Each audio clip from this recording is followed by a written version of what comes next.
ಇಲಾಖೆಯಲ್ಲಿ ಅನ್ಯಾಯವಾಗಿ ನಡೀತಾ ಇರೋದನ್ನ ನಾವು ಬೆಳಕಿಗೆ ತರೋದು ನಮ್ಮ ಕರ್ತವ್ಯ. ಯಾಕಂತಂದ್ರೆ ಈ ಗೌರ್ಮೆಂಟ್ ಸರ್ಕಾರದ ಅನುದಾನಗಳು ಪಾರದರ್ಶಕವಾಗಿ ಎಲ್ಲರಿಗೂ ಅನ್ವಯಿಸಬೇಕು. ಆದರೆ ಇಲ್ಲಿ ನಡೀತಾ ಇರೋದೇ ಬೇರೆ. ಅದರಲ್ಲಿ ತಸ್ಮೀಯ ತರುಣ್ ಇವರು ಬೇರಾಗಿ ಕೆಪಿಟಿಸಿಯಲ್ಲಿ ಕಾರ್ಯನಿರ್ವಹಿಸ್ತಾ ಇದ್ದವರು ಇವರನ್ನ ಅಲ್ಪಸಂಖ್ಯಾತರ ಇಲಾಖೆಯಲ್ಲಿ ಸಿವಿಲ್ ಇಂಜಿನಿಯರ್ ಆಗಿ ಆಯ್ಕೆ ಮಾಡ್ಕೊಂಡಿದ್ದಾರೆ. ಇದು ಮೇನ್.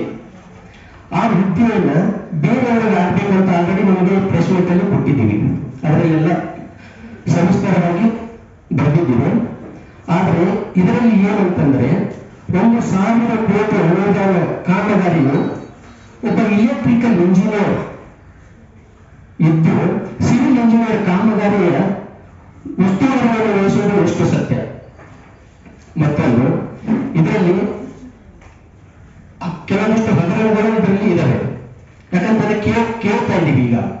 ಯಾಕಂದ್ರೆ ಜನರ ಪ್ರತಿಯೊಬ್ಬರು ಅಲ್ಲಿ ಏನ್ ನಡೀತಾ ಇದೆ ಅಂತ ಯಾರಿಗೂ ಗೊತ್ತಿರಲ್ಲ. ಬಟ್ ಜನರ ಮುಂದೆ ತರೋದಕ್ಕೆ ನಾವು ಪ್ಲೇಸ್ಮೆಂಟ್ ಮಾಡಿದ್ದೀವಿ. ಈಗ ಯಾವುದೇ ಒಂದು ಸಮುದಾಯ ಆಗಲಿ ಕರ್ನಾಟಕ ಸರ್ಕಾರದಲ್ಲಿ ಪ್ರತಿಯೊಂದು ಸಮುದಾಯಕ್ಕೆ ಒಂದು ನಿಗಮ ಅಂತ ಮಾಡಿದ್ದೀವಿ. ಪ್ರತಿಯೊಂದು ಸರ್ಕಾರದ ನಿಗಮಗಳು ಆಯಾ ಸಮುದಾಯಕ್ಕೆ ಯೋಜನೆಗಳನ್ನು ಅನುಷ್ಠಾನಗೊಳಿಸಬೇಕು. ಆದ್ರೆ ಈಗ ನಡೀತಾ ಇರೋದು ಬೇರೆ ಇರುವುದರಿಂದ ಇದು ಸರ್ಕಾರ ಆದಷ್ಟು ಬೇಗ ಇದನ್ನ ಗಮನದಲ್ಲಿ ಇಟ್ಟುಕೊಂಡು ಇದರ ಬಗ್ಗೆ ಸವಿಸ್ತರವಾಗಿ ಚರ್ಚೆ ಮಾಡಿ ತನಿಖೆ ಮಾಡಿ ಆ ಯಾವ ಹುದ್ದೆಯನ್ನ ಯಾವ ಅಧಿಕಾರಿ ನಿರ್ವಹಿಸಬೇಕು ಮತ್ತು ಯಾವ ಹುದ್ದೆಯನ್ನು ಯಾವ ಯೋಜನೆಗೆ ಯಾವ ಅನುದಾನವು ಯಾವ ಯೋಜನೆಗೆ ಬಳಕೆ ಆಗಬೇಕು ಅನ್ನೋದಕ್ಕೆ ಸರ್ಕಾರ ಇದನ್ನ ಚಿಂತನೆ ಮಾಡಬೇಕು.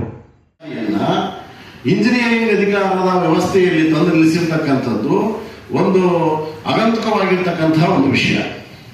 ಅಂತ ವಿಷಯವನ್ನ ಸರ್ಕಾರ ಮತ್ತು ಅಧಿಕಾರಿಗಳು ಗಮನದಲ್ಲಿ ತಂದು ಅವರಿಗೆ ಎಚ್ಚರಗೊಳಿಸಿ ಅಲ್ಲಿ ಆ ಹುದ್ದೆಯನ್ನು ತೆರವುಗೊಳಿಸಿ ಅದಕ್ಕೂ ಒಳ್ಳೆಯ ಮತ್ತು ಆ ಖಾತೆಗೆ ಸಂಬಂಧಪಟ್ಟ ವ್ಯಕ್ತಿಯನ್ನು ನಿಯೋಜಿಸಬೇಕು ಅಂತಂದೇಳಿ ನಮ್ಮ ಒಂದು ಅಹವಾಲಿದೆ.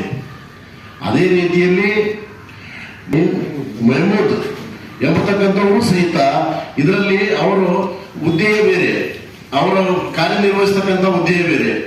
ಆ ವ್ಯವಸ್ಥೆಯಲ್ಲಿಯೂ ಸಹಿತ ನಮ್ಮ ಅಧಿಕಾರಿಗಳು ಇದನ್ನ ಎಚ್ಚೆತ್ತುಕೊಂಡು ಅಲ್ಲಿ ಆ ಒಂದು ಹುದ್ದೆಯನ್ನ ಸರಿಪಡಿಸಬೇಕು ಅಂತಂದೇಳಿ ನಮ್ಮ ಒಂದು ಅಹವಾಲಿದೆ.